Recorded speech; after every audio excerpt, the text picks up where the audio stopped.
사도행전 강의 26번째 시간으로 추격하시는 하나님이라는 제목으로 하나님 말씀을 선포하도록 하겠습니다. 우리가 어린 시절에 동네 친구들과 아주 재밌게 하던 놀이가 있습니다. 바로 잡기놀이라든지 얼음땡 같은 이 추격전이죠. 한 번씩은 다 해봤잖아요, 그죠? 술래가 된 친구가 열심히 다른 친구를 막 잡기 위해서 달려가다가 한 친구를 터치해서 죽이면은 이제 그 친구가 새로운 술래가 되고 그런 놀이 아니겠습니까? 여러분, 이 같은 추격전이 재밌는 이유는 속도감 때문인 것 같아요. 쫓는 사람은 내가 어떻게든 저 친구를 잡아야 하는데 하면서 막 뛰어가면서, 그죠? 막 속도를 높여서 어떻게든 잡으려고 합니다. 또 쫓기는 사람은 잡히면 안 된다, 어떻게든 내가 살아남아야 된다 생각을 하면서 땀을 뻘뻘 흘리면서 이제 도망을 가죠.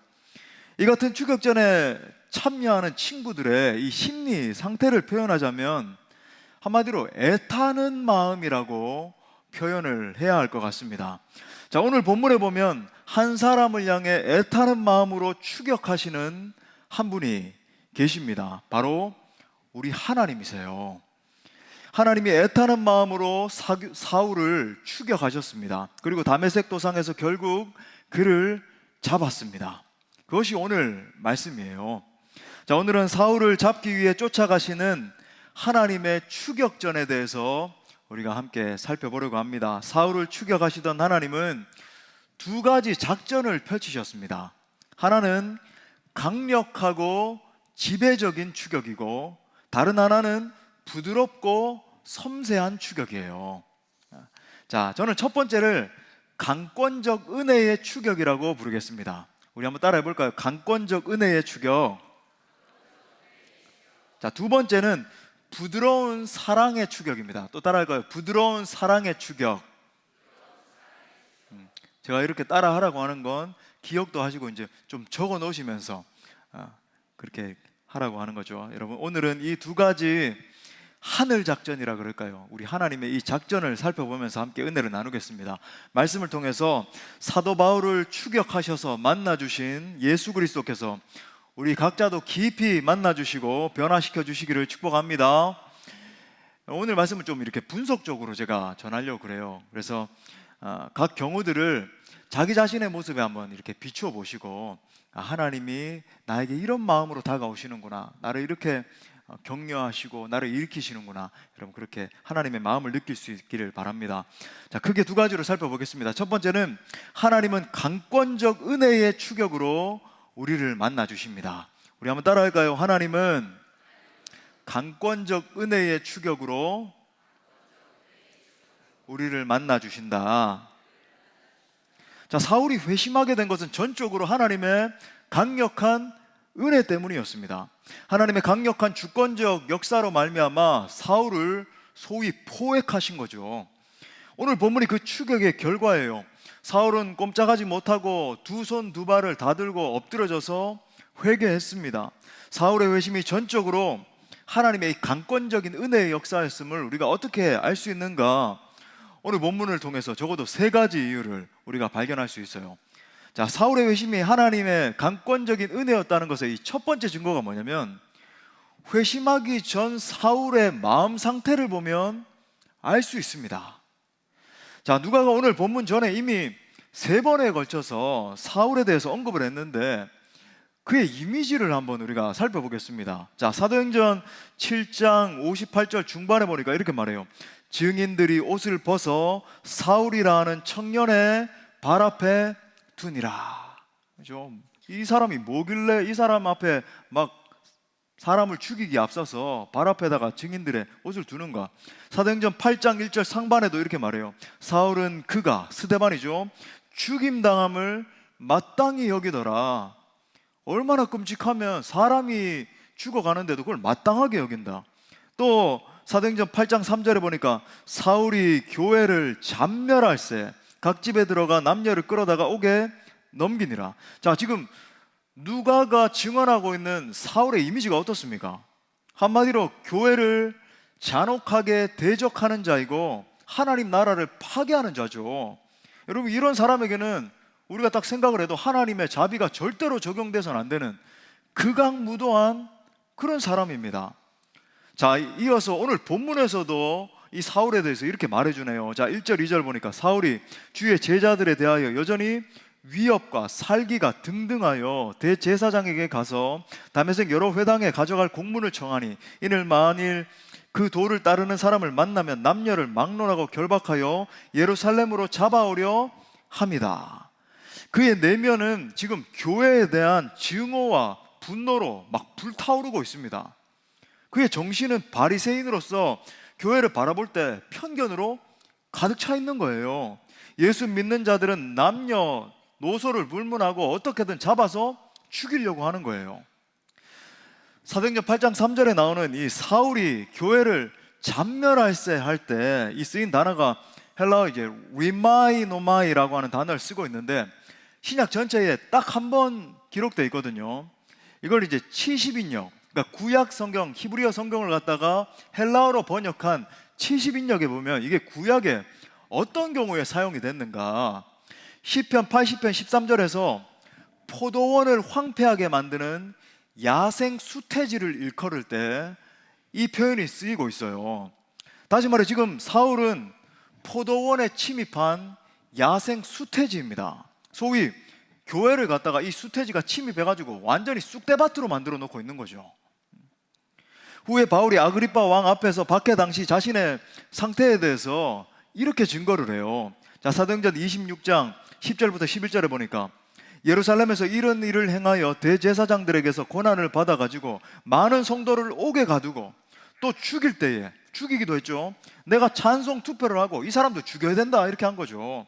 또 모든 회당에서 여러 번 형벌하여 강제로 모독하는 말을 하게 하고 마치 일제 순사들처럼 그죠? 막 칼을 딱 들여다 대고 너 예수님 믿을래 부인할래 뭐 이런 식으로 하고 그들에 대하여 심히 격분했다. 막 분노를 해가지고 외국 성에까지 가서 박해했다.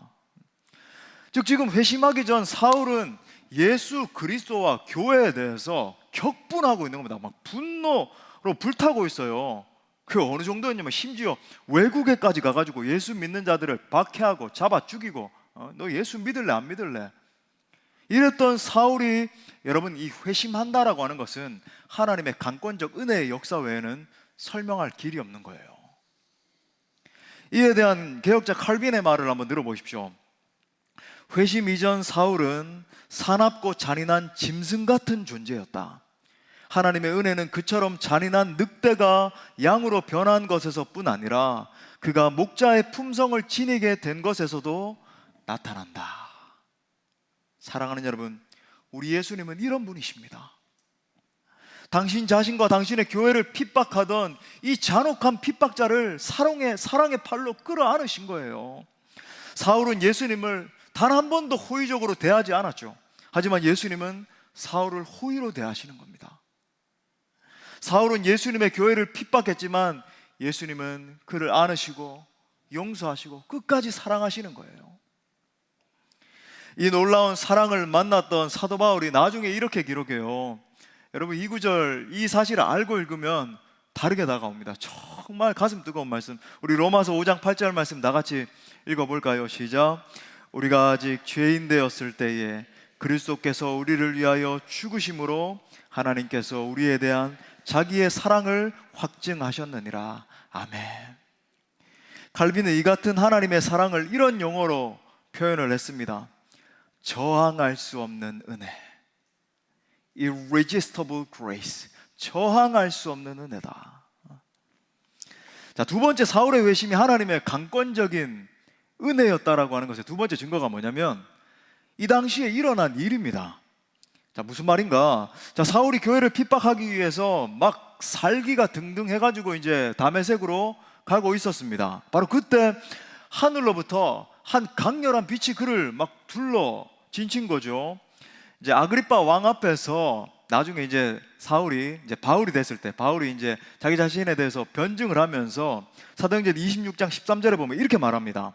왕이여, 정오가 되어 길에서 보니 하늘로부터 해보다 더 밝은 빛이 나와 내 동행들을 둘러 비췄다. 즉 상상을 해보면 이제 갑자기 태양보다도, 그러니까 태양은 아니었던 것 같아요, 그죠? 다른 태양보다도 훨씬 더 밝은 빛이 그에게 비춰졌는데 바로 그것이 예수 그리스도의 영광의 빛이었다라고 하는 것을 지금 아그리파 왕 앞에서 말하고 있죠. 그래서 순간 그는 그 강렬한 빛에 완전히 압도가 돼서 그 말에서부터 타고 가던 말에서 굴러 떨어져 버렸습니다. 그러니까 하나님의 영광에 완전히 압도돼 버린 거예요. 자, 이때 예수님이 결정적으로 이렇게 말씀하십니다. 오늘 4절 후반에 보니까 사울아 사울아 내가 어찌하여 나를 박해하느냐. 여러분, 사울이 예수님을 박해한 적이 있습니까? 사울은 예수님을 생전에 한번 직접 만난 적도 없어요. 그런데 예수님은 왜 사울이 자신을 박해하고 있다라고 말씀하시죠? 지금 예수님은 제자들과 자신을 동일시하고 있는 겁니다. 그의 제자들을 핍박하는 것, 그의 교회를 핍박하는 것이 마치 자기 자신을 핍박한 것과 똑같은 거라는 그런 말씀이에요. 이때 사울은 한 가지를 깊이 깨닫게 됐죠. 지금까지 제자들이 증거하던 예수의 부활이 사실이었구나 라는 것을 알게 된 거예요. 다시 말해 지금 사울이 만난 분은 다름 아니라 부활하신 예수님이었던 것입니다. 이전까지 사울은 자신의 신념을 위해서 질주하던 사람이었잖아요. 그는 철저하게 주도자였습니다. 주도자. 그렇죠? 소위 자기의가 가득해서 그 자기의로 예수님도 정죄하고 예수님을 따르는 제자들도 정죄하고 또 교회도 핍박하고 정죄했던 거예요. 그렇게 자기 중심주의적으로만 이 질주만 하던 사울을 우리 예수님이 추격하셨습니다. 급기야 따라잡으시고는 그를 땅바닥에 넘어뜨리셨어요. 주도하던 사울이 사람의 손에 이끌려서 다메섹으로 들어가잖아요. 여러분 이거 보이십니까? 지금까지 주도하던 인생이었는데 다메섹에 이끌려서 다른 사람에게 이끌려서 다메섹으로 끌려가 버리잖아요. 주도자가 피주도자가 된 순간입니다. 능동태의 인생에서 수동태의 인생으로 뒤바뀌어 버렸어요. 오로지 자기의 힘과 지혜로 살던 인생에서 하나님의 은혜와 인도가 없이는 살 수 없는 인생으로 뒤바뀌어 버린 것입니다. 즉 하나님의 은혜가 사울의 정체성과 사울의 가던 인생의 방향을 완전히 뒤바꿔 버린 거예요. 사랑하는 여러분, 그리스도의 영광에 압도되면 삶이 한순간에 뒤집어집니다. 예수님을 제대로 만난 사람들의 공통적인 특징이 바로 그들의 인생 가운데 획기적인 변화가 일어난다는 거예요. 예수님이 나를 이렇게 변화시키셨습니다. 예전에는 내가 내 마음대로, 내 뜻대로, 내 혈기가 등등해서 내 자존심대로, 내 이 지혜대로 그렇게 살았는데 이제는 내가 편했습니다. 내가 이제는 예수님께 이끌려가는 인생이 됐습니다. 간증하는 사람으로 바뀌게 되는 거죠. 성 어거스틴의 예를 들어볼까요? 우리 잘 아는 것처럼 그는 33살까지 굉장히 방탕하게 살았고 어머니가 그렇게 기도했는데도 불구하고 집을 박차고 나가가지고 나중에는 사생아를 낳아가지고 데리고 오고 이단인 마니교에도 심취했는데 이거 보니까 뭐 젊었을 때부터 뭐 진리를 갈구하는 마음은 있었던 것 같아요. 그죠? 근데 뭐 이단에 심취를 하고 하지만 그의 어머니 모니카는 아들의 변화를 위해서 단 하루도 쉬지 않고 기도했잖아요. 그 기도의 결과로 어거스틴은 33살에 부활하신 예수님을 뜨겁게 만나게 됩니다. 여러분 이 어거스틴의 참회록 정말 일독을 권합니다. 그렇게 두꺼운 책도 아니니까 뭐 한 10,000원 이렇게 주면 사니까요. 꼭 한번 일독을 권해요. 근데 여러분 이 참회록 한 번도 여러분 많이 들어봤지만 이렇게 안 읽어봤을 것 같은데 참회록의 8권 12절에 어거스틴이 자신이 예수님을 만난 기록을 이렇게 남기고 있습니다. 제가 한번 읽어드릴게요. 좀 길지만 여러분 집중해서 들어보세요. 나는 나의 영혼에 숨겨진 깊이를 엄밀히 조사하였고 그것으로부터 비참한 비밀들을 찾아냈다. 내가 나의 마음의 눈앞에 그 모든 것을 모았을 때 내 안에서 큰 폭풍이 일어나 눈물의 대홍수를 가져다 주었다. 나는 내가 여전히 죄의 노예라고 생각했기 때문에 나의 비참함 가운데 계속 부르짖었다. 제가 얼마나 오랫동안 내일입니까? 내일입니까? 라고 계속 말해야 할까요? 왜 지금은 안 됩니까? 왜 이 순간에 나의 추한 죄들을 끝나게 하지 않으십니까? 나는 이러한 물음들을 자문하였고 나의 마음속에 가장 쓰라린 슬픔을 품고 줄곧 울고 있었다. 그때 갑자기 나는 가까운 집에서 어린아이가 노래 부르는 목소리를 들었다. 그것이 소년의 목소리였는지 혹은 소녀의 목소리였는지 나는 말할 수 없다. 그러나 거듭 그것은 합창을 반복하였다. 들고 읽으라. 읽으라. 나는 이 소리를 듣고 찾아보면서 어린아이들이 이러한 노래를 부르곤 하는 노래가 있는지를 열심히 생각하였으나 나는 이전에 그것을 들은 경험을 기억해 낼 수 없었다. 나는 나의 눈물의 홍수를 막으면서 섰고 이것은 나의 성경책을 펴서 나의 시선이 닿는 첫 구절을 읽으라는 하나님의 명령이라고 스스로에게 말하였다. 왜냐하면 나는 안토니의 이야기를 들었었고, 제가 여러분에게 종종 말씀드리는 그 안토니죠, 안토니우스. 어떻게 그가 교회 안으로 들어가게 되었는지를 기억했기 때문이다. 안토니가 집으로 가서 내 모든 소유를 팔아 그것을 가난한 자들에게 주라. 그래야면 하늘에서 보화가 내게 있으리라. 그리고 와서 나를 쫓으라는 말씀을 들었을 때 복음서가 낭독되고 있었고 마치 그에게 들려주는 가르침처럼 그 말씀을 취하였던 것이다. 하나님으로부터 주어진 이 메시지에 의해서 그는 즉시 회심하였다. 그래서 나는 알리피우스가 앉아있던 자리로 급히 돌아갔다. 왜냐하면 내가 자리를 옮기려고 일어섰을 때 나는 바울 서신이 포함된 책을 내려놓았기 때문이다. 나는 그것을 잡고서 열었다. 이게 지금 어거스틴이 회심하는 장면이죠. 나는 조용히 나의 시선이 닿는 첫 구절을 읽었다. 바로 이 유명한 구절입니다. 방탕과 술 취하지 말며 음란과 호색하지 말며 쟁투와 시기하지 말고 오직 주 예수 그리스도로 옷 입고 정욕을 위하여 육신의 일을 도모하지 말라. 나는 더 읽고 싶지 않았고 그렇게 할 필요도 없었다. 왜냐하면 눈 깜짝할 사이에 내가 그 문장의 끝에 이르자 그것은 나의 마음 안에 넘쳐 들어오는 신앙의 빛 같았으며 의심의 모든 어두움은 거쳐졌다. 여러분, 이후 어거스틴은 우리가 잘 아는 성 어거스틴이 되었습니다. 예수님을 만나면 이렇게 변화하는 거예요. 할렐루야. 자, 세 번째, 사울의 회심이 강권적인 은혜였다라고 하는 이 세 번째 증거가 뭐냐? 후에 바울 자신이 이 사건에 대해서 계속해서 되뇌이면서 고백하는 걸 보면 알 수 있어요. 그의 고백을 보면 알 수 있어요. 바울은 다메섹 사건을 언급할 때마다 뭐라 그러냐면 이것은 전적인 하나님의 은혜였다라고 이야기를 합니다. 자, 갈라디아서 1장 15절부터 16절 중반에 보니까 그러나 내 어머니의 태로부터 나를 택정하시고 그의 은혜로 나를 부르시니가 그의 아들을 이방에 전하기 위하여 그를 내 속에 나타내시기를 기뻐하셨을 때에 하나님께서 기쁨으로 그의 아들 예수님을 자기 자신에게 계시하셨다라고 이야기를 하는 거예요. 또한 그의 태 속에서부터 은혜로 자기를 택하셨다. 그리고 이방인들의 구원을 위해서 은혜로 자기 자신을 부르셨다라고 지금 고백하고 있는 겁니다. 또 이 같은 바울의 고백은 시간이 지나가면 갈수록, 나이가 더 들면 들수록 점점 더 풍부해지죠. 빌립보서 3장 12절 중반에 보니까 이렇게 말해요. 오직 내가 그리스도 예수께 잡힌 바 된. 제가 오늘 이 말씀의 제목을 갖다가 여기서 이제 취득을 한 겁니다. 잡힌 바 됐다. 여기서 쓰인 헬라어 단어 카탈람바노라고 하는 단어가 뭐냐면 체포하다. 카탈람바노가 체포하다라고 하는 그런 의미예요. 그러니까 예수님께서 도망가는 사도 바울을 추격하셔서 잡으시고 체포하신 거예요. 내가 체포당했다. 또 고린도후서에서 볼 수 있는 그의 고백은 더 풍성합니다. 고린도후서 4장 6절에 보니까 어두운 데 빛이 빛이라 말씀하셨던 그 하나님께서, 그러니까 창조사역에 대해서 이야기를 하시죠.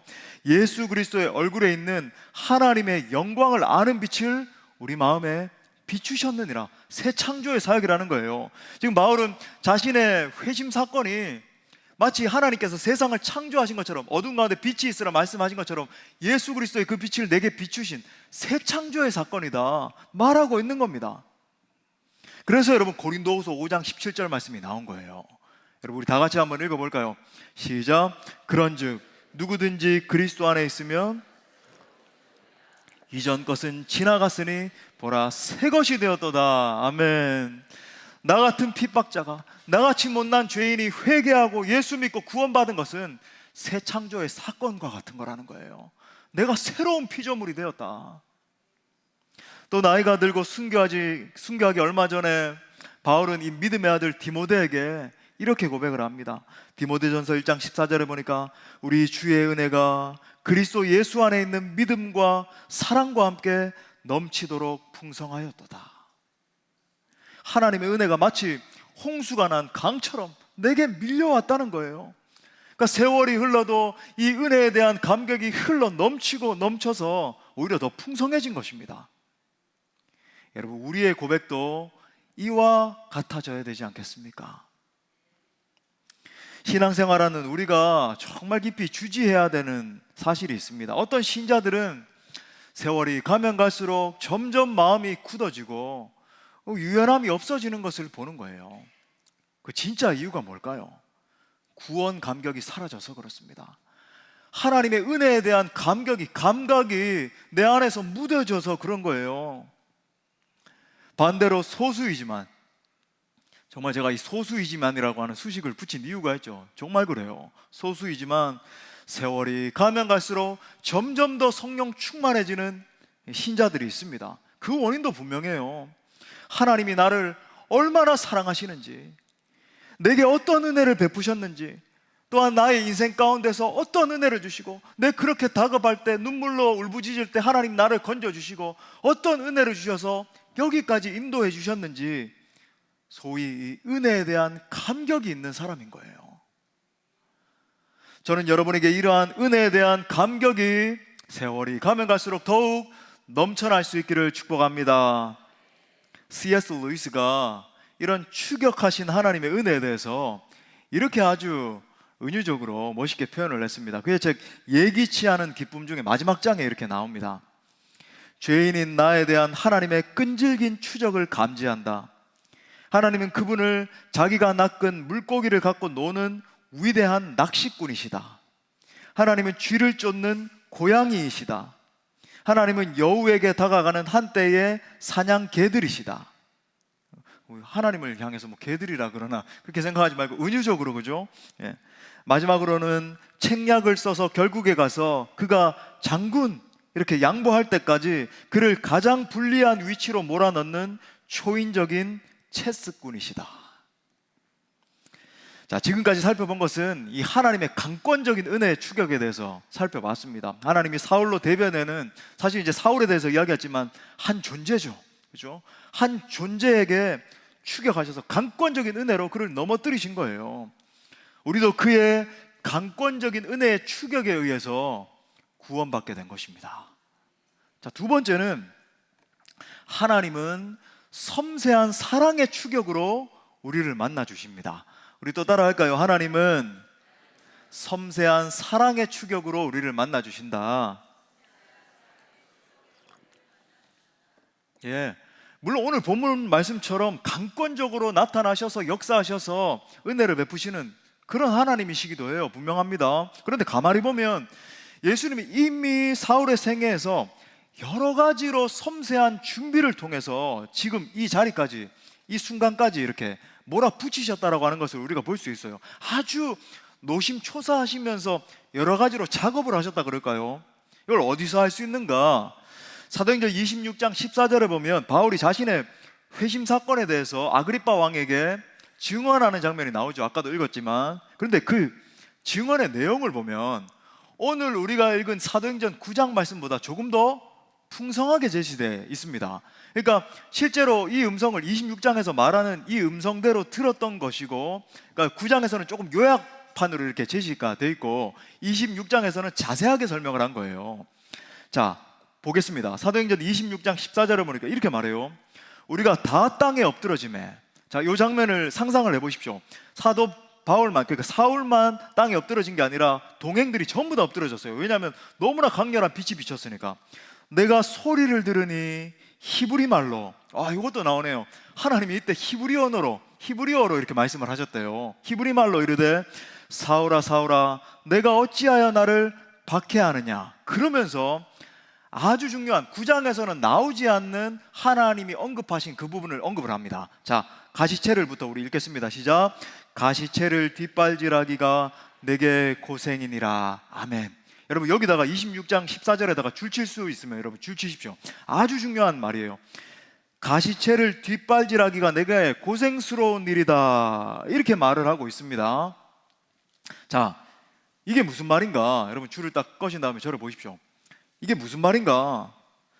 지금 예수님은 사울이 알아맞기 쉽게 헬라 문학에 있던 한 가지 속담을 인용을 하고 계세요. 왜 그렇게 하셨을까요? 사울이 헬라 철학에 능했잖아요.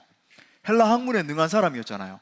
그러니까 하나님이 정말 우리 하나님 섬세하시고 커뮤니케이션에 능하신 분이죠.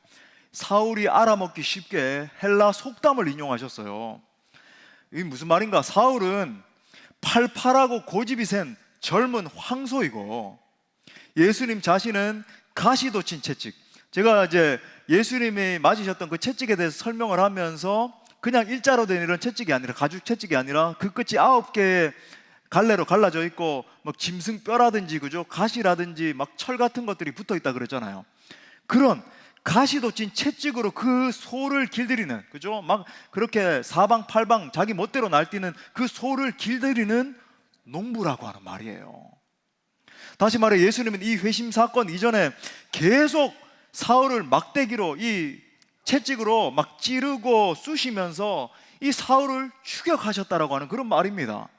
그리고 그런 예수님의 집요한 추격에 계속해서 저항하는 거예요. 뒷발질하면서 저 좀 내버려 두세요. 제가 갈 수 있도록 그냥 좀 내버려 두세요 하면서 추격하면서 그렇게 저항하는 것이 이 사울에게는 너 정말 힘든 일이었을 거야.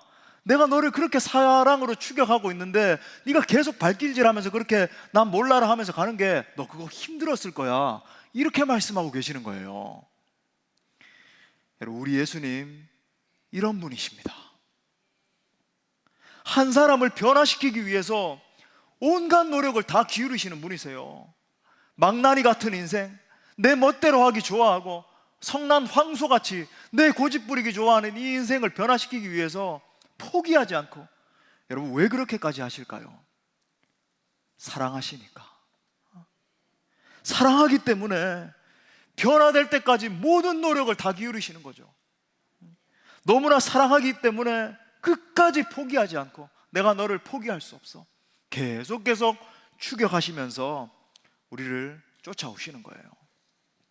자, 그렇다면 사울이 뒷발질했던 이 가시도 친 채찍이 과연 무엇이었는가?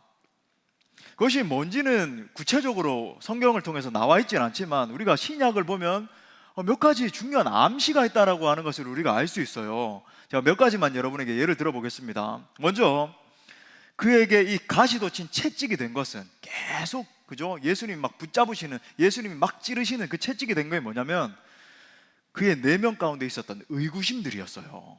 자, 무슨 말인가? 지금 사울의 태도를 보면은 사울이 의식적으로 계속 예수님을 거부하고 있다는 것을 우리가 발견할 수 있습니다. 하지만 그의 내면 안에서는 예수님을 부인할 수가 없었던 거예요. 한번 생각해 보십시오. 그는 바리새인이었습니다. 바리새인으로서 종교 생활을 열심히 하고 있었죠.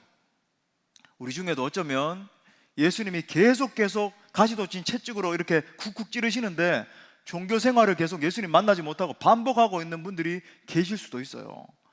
보십시오. 그는 평생을 바리새인으로서 율법을 연구하고 그 율법대로 살아보려고 애를 썼습니다.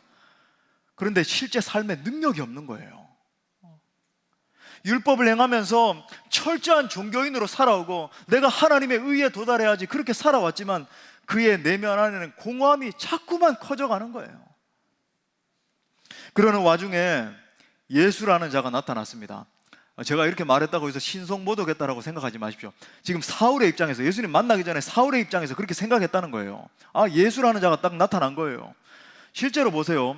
예수님의 생애와 지금 바울의 이 젊은 시절이 상당히 겹쳐 있었잖아요. 그러니까 바울은 예수님에 대해서 많이 듣고 또 간접적으로 경험을 했을 거란 말이죠. 우리가 분명히 알 수 있습니다. 왜냐하면 예수님이 굉장히 많이 알려지셨으니까. 어느 날 이 예수라는 자가 나타나가지고 자기 자신을 갖다가 메시아라고 하는 거예요. 처음에는 사울이 그 말을 듣고는 콧방귀를 꼈을 겁니다. 그건 뭐 말도 안 되는 소리를 내. 콧방귀를 꼈어요. 그런데 수많은 증인들로부터 끊임없이 이런 풍문들이 들리는 거예요. 야, 안진뱅이가 일어났대. 눈먼 자가 눈을 떴대. 움직이지 못하는 중풍병자가 나음을 받았대. 심지어 야야, 죽은 자가 이번에는 살아났대. 보리떡 5개와 물고기 2마리로 이번에 5,000명이 먹고 12광줄이나 남았대. 바다를 향해서 명령했을 때 그 바다가 순종했대. 나아가 예수의 가르침은 그의 스승이었던 이 가말리엘의 가르침과는 비교도 할 수 없을 정도로 깊고 오묘한 것이었죠. 그러니까 명석했던 바울은 그가 똑똑했잖아요. 바로 직감했을 것입니다. 이건 진리다. 이건 부인할 수 없는 진리다. 결정적으로 명확하게 죽었던 그 예수가 다시 살아났다라고 하는 것을 수많은 이들이, 뭐 한두 명이 아니라 수많은 이들이 증거하는 거예요. 그때 그는 부인할 수가 없었습니다. 예수가 메시아이구나. 그 예수가 바로 메시아구나. 근데 단지 막 고개를 설레설레 저으면서 그럴 수 없다. 이거는 정말로 내가 이게 부인해야 된다. 왜? 자기가 일평생 동안 붙들어왔던 이 종교 체계, 그죠? 율법을 갖다가 지킴으로 말미암아 하나님의 의에 도달하려고 하는 이 종교 생활을 무너뜨려지는 거잖아요. 이 진리를 붙드는 즉시 외면하고 또 외면하고 하는데, 예수가 진리라고 하는, 예수가 메시아라고 하는 사실이 그의 심령을 계속 쿡쿡 찔렀던 거예요. 자, 또 다른 이 가시돋친 채찍은, 제가 이거 기억하라고 여러분 말씀드렸습니다. 스데반에 대해서 증거할 때, 그죠? 스데반의 존재였죠. 스데반 자체 이 존재였습니다. 스데반은 단순히 풍문으로 들려오는 이야기가 아니었어요. 왜냐하면 사울은 그가 재판받고 처형당하는 자리에 있었을 뿐만 아니라 그 일의 주동자였잖아요. 그는 죽어가는 스데반의 얼굴이 천사처럼 빛나는 것을 두 눈으로 또렷이 봤습니다. 또 스데반이 돌에 맞아 죽어가고 있는데도 그가 보여줬던 용기와 담대함은 이건 뭐 상상을 초월하는 것이었잖아요. 더불어서 그는 스데반이 의회 앞에서 행했던 그 설교의 내용을 들었는데, 이건 인간이 하는 설교가 아니다. 도무지 인간이 어떻게, 그죠? 뭐 조직해가지고 내뱉을 수 있는 설교의 내용이 아니다 라는 것을 들었어요. 또한 죽기 직전에 자신을 처형하는 사람들의 죄를 사해달라고 하는 그 예수님이 하셨던 것과 똑같은, 그죠? 그 말을 하는 스데반의 기도도 들었던 거예요. 심지어 예수님이 하나님 보좌 우편에 서 계신다라고 하는 말을 스데반이 증거했을 때 그 말도 들었습니다. 사울은 스데반의 증거를 억누를 수가 없었던 거예요. 사울은 스데반이나 다른 제자들의 모습을 관찰하면서 아마 이런 생각을 했을 거예요. 이 예수 믿는 자들의 정체가 대체 뭐지? 이들은 미치광이들인가? 이들은 누구로부터 뭐 세뇌를 당한 것인가? 그들의 이성적인 증거를 들었을 때 분명 그런 것은 아닌 것 같다. 그렇다면 이들은 대체 어떤 존재들이야? 이들이 보여주고 있는 이 능력의 실체는 대체 뭐야? 이들이 말하는 것처럼 진짜 이들이 예수님을 만난 것은 아닐까? 만약 그 예수가 진짜 하나님의 아들이라면, 이렇게 생각하면 생각할수록 이 사울의 광적인 박해는 점점 더 커져갔습니다. 정신분석학자 칼 융이 이렇게 말했어요. 광신적 행위는 은밀한 의심들을 보상하려는 사람들에게서만 발견된다. 여러분, 이 같은 사울의 광적인 박해는 점점 커지고 있는 그의 내면 안에 있는 이 내적 불안감을 드러낸 것이었습니다. 자, 마지막으로 사울에게 또 다른 이 가시돋친 채찍은 그의 도덕성의 한계였죠. 이 사울에게 부인할 수 없는 한 가지 사실이 있었어요. 그는 소위 바리새인으로서 흠이 없는 사람이었습니다. 외적인 의를 위해서 어떤 대가도 지불했어요. 그는 소위 완전 무결한 존재가 되려고 일평생 동안 몸부림을 쳐왔습니다. 그런데 동시에 부인할 수 없는 사실이 있는 거죠. 자기의 생각들이나 이 내적인 동기들, 욕망들을 볼 때 하나님 앞에 내가 부적합하다라고 하는 그 생각을 지울 수가 없는 거예요. 깨끗하지 못한 정도를 넘어서서 내 내면을 볼 때 이 더럽고 추악이 그지없고, 외적인 모습을 볼 때 사람들은 당신 참 거룩한 사람이네요, 흠없는 그런 율법의 의를 행하기 위해서 노력하시네요. 근데 난 알잖아요. 내 이 솔직한 나의 진짜 실체의 모습을 알잖아요. 특별히 그의 마음속을 채우고 있던 이 탐심을 부정할 수가 없는 거죠. 탐심을 버리라는 것이 10번째 계명인데, 이 내면 속에서 제어할 수 없는 탐심이 계속 꿈틀꿈틀 거리면서 억누르려고 해도 눌러지지가 않는 거예요. 이에 대해서 잘할 수 있는 것이, 그가 나중에 변화가 되고 사도 바울이 됐을 때 로마서 7장에서 기록하고 있는 걸 보면 알 수 있잖아요. 정말 죄를 버리고 싶은데 너무너무 괴롭기 짝이 없는데 되지가 않는 거죠. 당연합니다. 탐심과 욕망이라고 하는 것은 우리 인간의 능력으로는 통제할 수 없는 이 마음의 성향이기 때문이잖아요. 우리가 우리 자신을 보면 알잖아요. 본문의 사울과 동일한 경우가 종교개혁자 마르틴 루터였습니다. 예수님의 제자가 되겠다고 수도사가 됐는데 그의 마음속에서 용솟 숨치는 이 탐심과 욕망을 이겨낼 수가 없는 거예요. 영화 루터 참 재미가 없어요. 그래서 한번 보면 유익은 합니다만은 좀 재미는 없습니다만, 제가 그 루터 영화에서 잊을 수 없는 장면이 있습니다. 루터가 수도사가 되고 자기의 골방에 있었는데 자기의 이 내적인 욕망을 이겨내질 못해서 아무리 기도를 하고 아무리 하나님 앞에 서는데도 이 내적인 욕망을 이겨내질 못해서 이 골방에서 자기의 막 가슴을 치면서 대굴대굴 구르죠. 괴로워서 밤새도록 대굴대굴 굴러요. 제가 그 장면이 잊혀지지가 않는 거죠. 그래서 루터가 자신의 마음의 죄악을 이겨보려고 우리 잘 아는 것처럼 이 28개 빌라도의 계단을 매일매일 식사 시간마다 무릎으로 기어 올라갔다가 무릎으로 기어 내려오고 피가 절절절절 나는데도 무릎으로 올라갔다 내려오고, 하나님 나 좀 정결케 해주세요. 나중에 로마서 1장 17절을 읽으면서, 여러분 로마서 1장 17절에서 이 루터와 바울이 만나잖아요. 루터가 회심한 본문 아닙니까? 복음의 능력, 복음에는 하나님의 의가 나타나서 믿음에서 믿음에 이르게 한다. 이 복음의 능력을 깨닫게 나서 그가 영적인 참 자유를 얻게 됩니다. 아무튼 여러분, 이 본문의 사울은 자신 안에서 통제되지 않고 솟아오르는 이 탐심을 인정하지 않으려고 했어요. 그는 예수님의 가시돋친 채찍질에 대해서 격렬하게 나 좀 놓으세요 예수님, 나 좀 내 마음대로 좀 할 수 있도록 나 좀 놓아주세요, 격렬하게 발길질을 했던 거예요. 결국 다메섹 도상에서의 회심은 이 C.S. 루이스의 표현대로 하자면 하늘의 사냥개가 그를 오랫동안 추격해왔던 과정에 이 절정에 이른 것입니다. 사랑하는 여러분, 우리 예수님의 사랑이 이렇습니다. 우리 주님은 한 영혼이 주님 앞에 돌아올 때까지 끝까지 추격하시는 분이세요. 더럽고 추한 우리가 정말로 하나님 앞에 고집불통이고 내 마음대로 내 뜻대로 살길 좋아하는 이 못난 죄인을 온전히 세워질 때까지 끝까지 참으시고 포기하지 않으시는 우리 하나님이신 거죠. 이 엄청난 사랑의 추격에 대해서 후에 사도 바울은 이렇게 증거합니다. 정말 이 모든 것을 기억하면서 바울이 이렇게 고백해요. 우리 고린도후서 5장 14절 상반, 우리 다 같이 읽어볼까요? 네, 좀 띄워주십시오. 고린도후서 5장 14절 시작. 그리스도의 사랑이 우리를 강권하시는도다. 아멘. 그리스도의 사랑이 나를 강권했기 때문에 내가 이 자리에 서 있는 것이다. 그 엄청난 사랑 앞에 그의 전 존재와 그의 전 삶이 변화된 것입니다. 말씀의 결론을 맺겠습니다. 사울이 회심한 원인은 놀라운 하나님의 은혜였습니다. 예수 그리스도의 주권적인 은혜가 그를 회개케 한 거예요.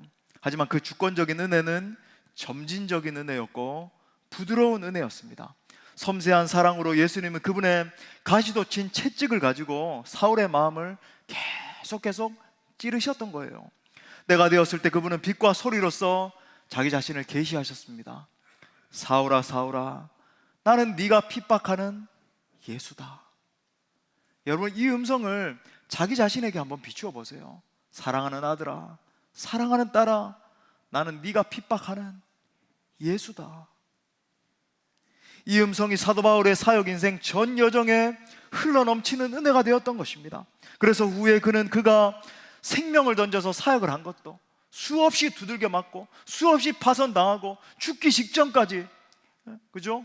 죽은 시체처럼 돼서 사람들이 내던져졌을 때도 다시 일어나서 복음을 전했던 그 이유, 바로 이 은혜 때문이었다라고 고백을 해요. 우리 마지막으로 고린도전서 15장 10절 말씀 다 같이 읽겠습니다. 시작. 그러나 내가 나 된 것은 하나님의 은혜로 된 것이니 내게 주신 그의 은혜가 헛되지 아니하여 내가 모든 사도보다 더 많이 수고하였으나 내가 한 것이 아니요 오직 나와 함께 하신 하나님의 은혜로라. 하나님의 은혜로라. 사랑하는 여러분, 정말 그렇습니다. 우리 주님은 정말 고집불통 같은 우리, 자격 없는 우리의 인생에 찾아오신 분이십니다. 찾아오셔서 우리를 만나주시고 우리에게 참 자유를 주시는 사랑의 추격자세요. 이제 올 한 해도 100일이 채 남지 않았습니다. 남은 한 해도 이 엄청난 하나님의 사랑의 추격을 잊지 마십시오. 이 하나님을 더욱 사랑하십시오. 날마다 묵상하고 기도하면서 하나님을 더 알아가는 일에 힘쓰십시오. 아무쪼록 오늘 사도 바울과 같이 넘치는 하나님의 은혜가 여러분의 전 인생을 통치하시기를 간절히 축원합니다. 우리 말씀을 주신 하나님께 영광의 박수 올려드리겠습니다. 다 같이 일어나셔서 그 은혜를 찬양합시다.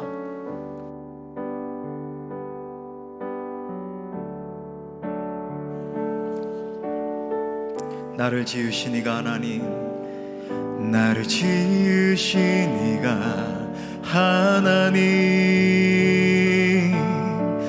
나를 부르신 이가 하나님, 나를 보내신 이도 나를 보내신 이도 하나님, 나의 나 된 것은 나 하나님 은혜라.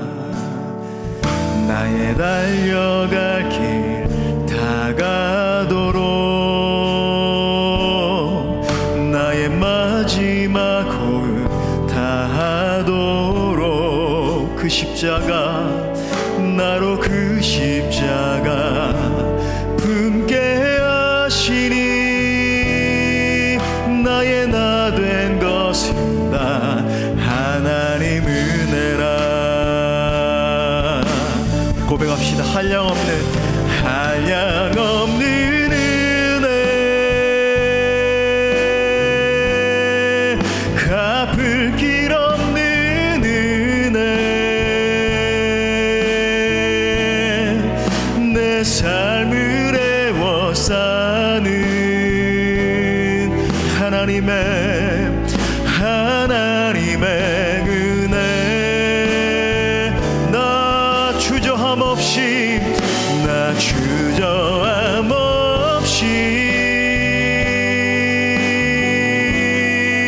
그 땅을 밟음도 나를 붙드시는 하나님의 은혜. 우리 다시 한 번 더 우리를 추격하시는 그 하나님의 은혜를 바라보며 나를 지으신 이가 하나님, 나를 부르신 이가 하나님, 나를 보내신 이도 나를 보내신 이도 하나님. 아멘. 나의 나 된 것은 나 하나님 은혜라. 나의 달려갈 길 다가도록 마지막 호흡, 나의 마지막 호흡 다하도록. 주님, 내가 그 십자가 붙들길 원해요. 나로 그 십자가 품게 하시니,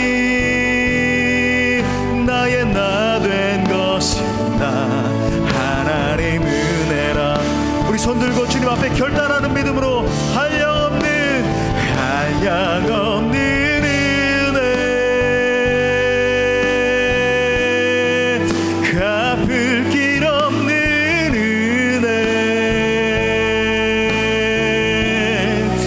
내 삶을 애워싸는 하나님의 크신 은혜입니다. 하나님의 은혜. 나 주저함 없이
이 시간 말씀 붙들고 기도할 때 질문합니다. 여러분은 이 은혜의 하나님을 만나셨습니까? 지금도 애타는 사랑으로 여러분을 간곤하고 계시는 예수 그리스도를 만나셨습니까? 사울아 사울아 나는 네가 핍박하는 예수다 말씀하신 주님께서 이 시간 우리에게도 말씀하십니다. 사랑하는 아들아, 사랑하는 딸아, 나는 네가 핍박하는 예수다. 이제는 내 사랑 앞에 반응하지 않겠니? 이제는 나의 사랑의 추격 앞에 회개하고 나를 붙들지 않겠니? 이제는 내 자신의 뜻대로 사는 삶이 아니라 나의 영광을 위한 삶에 동참하지 않겠니? 이 시간 하늘의 추격자이신 하나님의 그 크신 은혜 앞에 반응하며 기도합시다. 오늘 핍박자 사울을 복음의 사람 사도 바울로 변화시킨 예수님의 은혜 앞에 우리 반응하며 기도해요. 사랑의 주님, 제가 예수님의 사랑의 추격 앞에 반응하기를 원합니다. 이제는 더 이상 도망가는 인생이 아니라 하나님께 저의 삶을 내어 드리기를 원합니다. 나를 받아 주옵소서, 나를 변화시켜 주옵소서, 나로 하여금 나를 사랑하신 주님을 위해서 살게 하여 주옵소서. 우리 다 함께 통성으로 기도합시다. 주여